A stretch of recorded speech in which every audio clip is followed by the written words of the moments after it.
कभी ऐसा महसूस हुआ है कि आप घने कोहरे में समुद्र के बीच एक जहाज पर हैं, आसपास कुछ दिखाई नहीं दे रहा, कोई कंपास नहीं, कोई किनारा नहीं, बस एक बेचैनी है, एक इंतजार कि ये कोहरा छटेगा और कुछ समझ आएगा। हेलन केलर ने अपनी जिंदगी के पहले 7 सालों को कुछ इसी तरह बयान किया है। और आज हम इसी कहानी के कुछ हिस्सों पर बात करने वाले हैं जो उनकी आत्मकथा the story of my life से लिए गए हैं।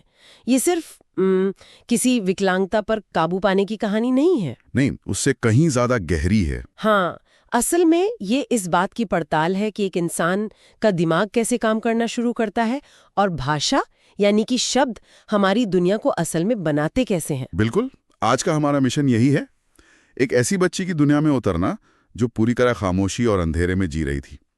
हम ये समझने की कोशिश करेंगे कि उस खामोशी में किस तरह की बेचैनी पल रही थी, और फिर वो एक लम्हा कौन सा था जिसने सब कुछ बदल दिया।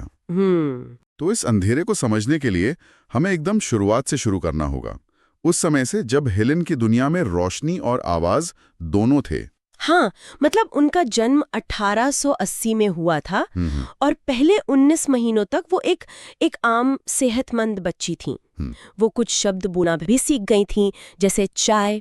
अच्छा। हाँ, और यहाँ तक कि अपनी बीमारी के बाद जब वो देख और सुन नहीं सकती थी, तब भी उन्हें पानी के लिए इस्तेमाल होने वाली एक ध्वनि वाह वाह याद थी।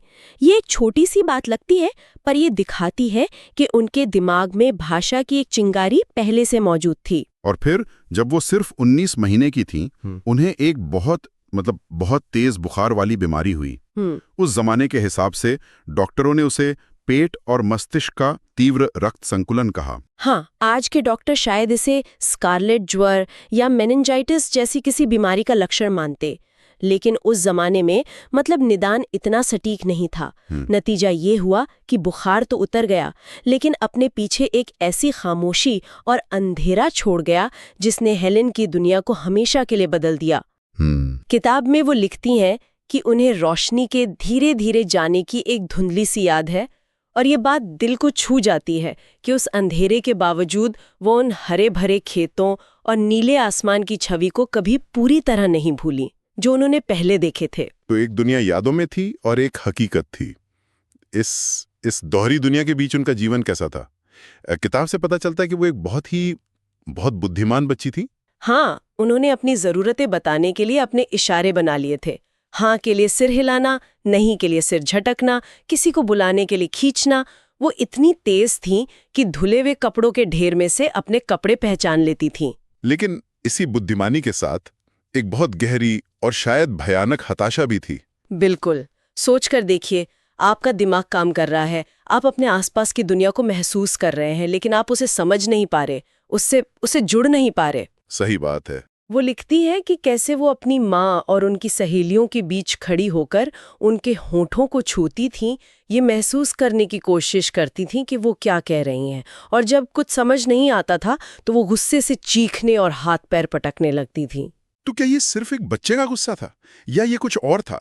क्या ये एक बुद्धिमान दिमाग का एक हिंसक संघर्ष था जो बिना शब्दों के सोचने और अपनी बात कहने की कोशिश कर रहा था? मुझे लगता है ये दूसरा वाला है। ये सिर्फ गुस्सा नहीं था, ये एक कैद दिमाग की चीख थी। वो दुनिया के साथ संवाद करना चाहती थी, लेकिन उनके पास औजार नहीं थे, और ये हताशा उनकी शरारतों में भी दिखती है। हाँ, वो शरारतें तो सिर्फ बच्चों वाली शैतानियां नहीं थी। बिल्कुल नहीं। किताब में दिए गए किस्से तो हैरान करने वाले हैं। उनकी एक दोस्त थी मार्था वॉशिंगटन, जो उनके घर की रसोइये की बेटी थी। दोनों मिलकर खूब शरारतें करती थी। एक बार तो दोनों ने मिलकर ताज़ा बना हुआ केक चुराया और पूरा का पूरा खा गई। और वो किस्सा जहाँ हेलेन ने गुस्से में मार्था के बाल कैंची से काट दिए। हाँ, और बदले में मार्था ने भी हेलेन के बालों का एक गुच्छा काट लिया। लेकिन कुछ घटनाएं इससे कहीं ज्यादा खतरनाक थीं। जैसे वो आग वाली घटना? हाँ, जैसे एक बार उन्होंने खेलते खेलते अपने एप्रन में आग लगा ली। और वो किस्सा तो और भी चौंकाने वाला है, जब उन्होंने अपनी माँ को 3 घंटे के लिए स्टोर रूम में बंद कर दिया था। 3 घंटे? और वो बाहर सीढ़ियों पर बैठी रहीं और दरवाजे पर हो रही दस्तक के कंपन को महसूस करके हंस रही थीं। हाँ, वो हंसी ये बहुत कुछ कहती है। ये किसी बुरी भावना की हंसी नहीं लगती, बल्कि एक ऐसी बच्ची की हंसी है जो अपने आसपास की दुनिया पर किसी तरह का असर डाल पा रही है, उसे नियंत्रित कर पा रही है, भले ही वो तरीका गलत हो। बिल्कुल। अगले नियंत्रण शब्द जरूरी है। ये सिर्फ बच्चों वाली शैतानी नहीं थी, ये एक ऐसे दिमाग का सबूत था जो सीमाओं को परख रहा था, भौतिक भी और सामाजिक भी, बिना किसी गाइड बुक के। यही वो व्यवहार था जिसने उनके माता पिता को डरा दिया। उन्हें लगा कि अगर कुछ नहीं किया गया तो शायद उन्हें हेलेन को किसी संस्था में भेजना पड़ेगा, जो उस जमाने में एक बहुत बड़ा सामाजिक कलंक था। हाँ, और ये उनके लिए कितनी मुश्किल स्थिति रही होगी, एक छोटे से शहर में रहते हुए जहां ऐसे बच्चों के लिए कोई स्कूल या सुविधा नहीं थी। वो पूरी तरह से अकेले महसूस कर रहे होंगे, लेकिन फिर उम्मीद की एक किरण दिखाई दी। हाँ, हेलन की माँ ने चार्ल्स डिकेंस की किताब अमेरिकन नोट्स पढ़ी थी। उसमें उन्हें लॉरा ब्रिजमैन के बारे में पता चला, जो हेलन की तरह ही अंधी और बहरी थी और जिन्हें सफलतापूर्वक पढ़ाया लिखाया गया था। तो ये पहली बार था जब उन्हें लगा कि उनकी बेटी का भी कोई भविष्य हो सकता है। बिल्कुल। इस एक उम्मीद ने उन्हें एक लंबी यात्रा पर भेज दिया। पहले वो बाल्टीमोर गए, एक आंखों के डॉक्टर के पास। Doctor Chisholm. हाँ, जिन्होंने साफ कह दिया कि वो हेलन की आंखों का इलाज तो नहीं कर सकते, लेकिन उन्होंने जोर देकर कहा कि इस बच्ची को पढ़ाया जा सकता है। और फिर उन्होंने वो सलाह दी जिसने सब कुछ बदल दिया। क्या? वॉशिंगटन जाकर डॉक्टर अलेक्जेंडर ग्राहम बेल से मिले। अलेक्जेंडर ग्राहम बेल, जिन्होंने टेलीफोन का आविष्कार किया? वही। और ये बहुत दिलचस्प है कि वे उनके पास क्यों गए। बात यह है कि बेल सिर्फ एक आविष्कारक नहीं थे। बिल्कुल। उनकी माँ और पत्नी दोनों ही सुन नहीं सकती थीं, और उन्होंने अपनी जिंदगी का एक बड़ा हिस्सा बधिर लोगों की शिक्षा के लिए काम करने में लगाया था। वो इंसानी संवाद की सीमाओं और उसकी संभावनाओं को बहुत गहराई से समझते थे। अच्छा, तो उनके लिए हेलन से मिलना एक जादुई अनुभव रहा होगा। हाँ, वो लिखती हैं कि उन्होंने तुरंत बेल की कोमलता और सहानुभूति को महसूस कर लिया। बेल ने उन्हें अपनी घड़ी से खेलने दिया और हेलन के इशारों को समझने की कोशिश की। और हेलन उस मुलाकात को क्या कहती हैं? वो दरवाजा जिससे होकर मैं अंधकार से प्रकाश में, अकेलेपन से दोस्ती और ज्ञान में प्रवेश करने वाली थी। बिल्कुल। और बेल ही थे जिन्होंने उन्हें बॉस्टन में पर्किंस इंस्टीट्यूशन को लिखने की सलाह दी, वही स्कूल जहां लॉरा ब्रिजमैन ने पढ़ाई की थी। तो परिवार की ये सारी मेहनत, डॉक्टर बेल से मिलना, ये सब एक ही तारीख की ओर ले जा रहा था। 3 मार्च 1887, ये वो दिन था जब एनी सुलिवन उनकी जिंदगी में आई। किताब में इस दिन का वर्णन बहुत खूबसूरत है। हेलन लिखती हैं कि उन्हें अंदर से महसूस हो रहा था कि कुछ खास होने वाला है।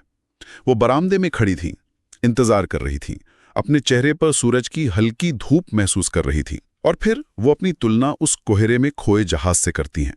वो लिखती हैं, मेरी आत्मा की निशब्द पुकार थी, रोशनी, मुझे रोशनी दो। और फिर उन्हें कदमों की आहट महसूस होती है। कोई उनका हाथ पकड़ता है और उन्हें अपनी बाहों में भर लेता है। वो एनी सुलिवन थी।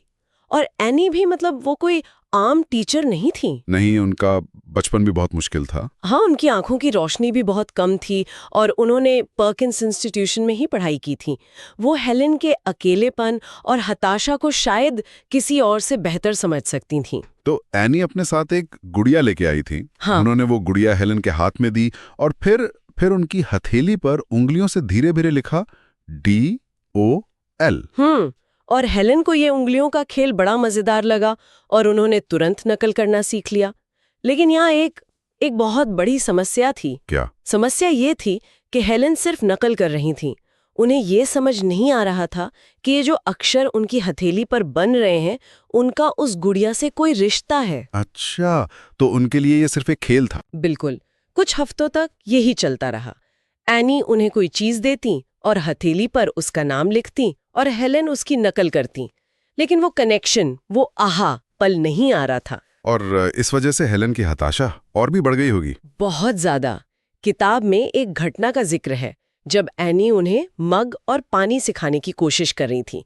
हेलन दोनों में फर्क नहीं कर पा रही थी और इतना गुस्सा हुई कि उन्होंने वो नई गुड़िया जो एनी उनके लिए लाई थी, जमीन पर पटक कर तोड़ दी। ये पल बहुत जरूरी है। ये उस हताशा का चरम था। ऐसा लग रहा था कि शायद ये कोशिश भी नाकाम हो जाएगी। लेकिन एनी ने हार नहीं मानी। उन्हें शायद लगा कि इस दिमागी उलझन को सुलझाने के लिए एक ताज़ा अनुभव की जरूरत है। वो हेलन को बाहर बगीचे में बने कुएं के पास ले गईं। तो सोचिए माहौल कैसा होगा। हेलन अभी भी उस गुड़िया तोड़ने की वजह से गुस्से में है, परेशान है। एनी उन्हें कुएं तक ले जाती हैं जहां कोई पानी खींच रहा है। फिर एनी हेलन का एक हाथ ठंडे पानी की धार के नीचे रखती हैं और दूसरे हाथ पर वो फिर से वही अक्षर बनाती हैं। WATER। हाँ, वो लिखती हैं, पहले धीरे धीरे, फिर तेजी से W.A.T.ER, और तभी कुछ होता है, एक क्लिक।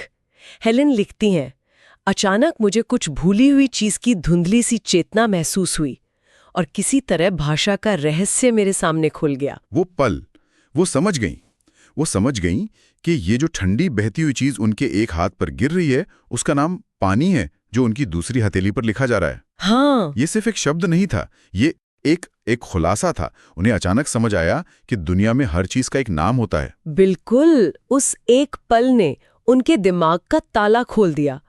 वो लिखती हैं कि वो इतनी उत्साहित हो गईं कि वो जमीन पर झुकीं और पूछने लगीं कि इसका क्या नाम है। फिर उन्होंने पंप को छुआ, फिर एनी की तरफ इशारा किया। उस एक दिन में उन्होंने लगभग 30 नए शब्द सीखे। 30 शब्द? हाँ, और वो घर गईं और उस टूटी हुई गुड़िया के टुकड़ों को ढूंढने की कोशिश करने लगीं, क्योंकि अब वो उसे नाम देना चाहती थीं और उन्हें उसे तोड़ने का अफसोस हो रहा था। उस एक शब्द ने उनमें भावनाएं और चेतना जगा दी थी। तो इस सब का मतलब क्या है? हम देखते हैं कि जो महत्वपूर्ण मोड़ था, वो सिर्फ संवाद करना सीखना नहीं था, बल्कि ये एहसास था कि अमूर्त प्रतीकों यानी शब्दों के माध्यम से दुनिया को समझा जा सकता है, व्यवस्थित किया जा सकता है। हाँ। पानी शब्द ने उन्हें सिर्फ पीने के लिए पानी मांगने का तरीका नहीं दिया, इसने उन्हें हर विचार, हर भावना, हर कल्पना को व्यक्त करने की चाबी दी। एकदम सही। उनकी आत्मकथा से ये साफ पता चलता है कि भाषा से पहले उनकी दुनिया केवल कच्ची संवेदनाओं, इच्छाओं और हताशा की थी। स्पर्श, गंध, स्वाद, लेकिन इन सबको जोड़ने वाला कोई धागा नहीं था। भाषा ने उनकी दुनिया को संरचना दी, अर्थ दिया और सबसे जरूरी जुड़ाव दिया। वो अब अकेली नहीं थी। नहीं, वह अब विचारों की दुनिया का हिस्सा बन सकती थीं। और ये हमें सोचने के लिए एक बहुत दिलचस्प सवाल पर छोड़ जाता है। हेलेन केलर लिखती हैं कि जब भाषा का रहस्य उन पर उजागर हुआ, तो उन्होंने लौटते हुए विचारों का रोमांच महसूस किया। जैसे कि उनके दिमाग में पहले से विचार थे, लेकिन उन्हें बाहर आने का रास्ता नहीं मिल रहा था। ये एक गहरा सवाल उठाता है, क्या हम अपने अनुभवों को नाम देने वाले शब्दों के बिना वास्तव में उस तरह से सोच सकते हैं जैसा हम सोचते हैं? ये एक बड़ा दार्शनिक प्रश्न है। क्या हमारी चेतना सिर्फ उस पर बनी है जो हम देखते, सुनते या महसूस करते हैं, या फिर हमारी चेतना का एक बड़ा हिस्सा उन नामों, उन लेबलों पर टिका है जो हम उन अनुभवों को देते हैं? हेलेन केलर की कहानी हमें ये दिखाती है कि शायद एक नाम के बिना एक अनुभव पूरी तरह से मौजूद ही नहीं होता। वो बस कोहरे में एक धुंधली सी परछाई बनकर रह जाता है।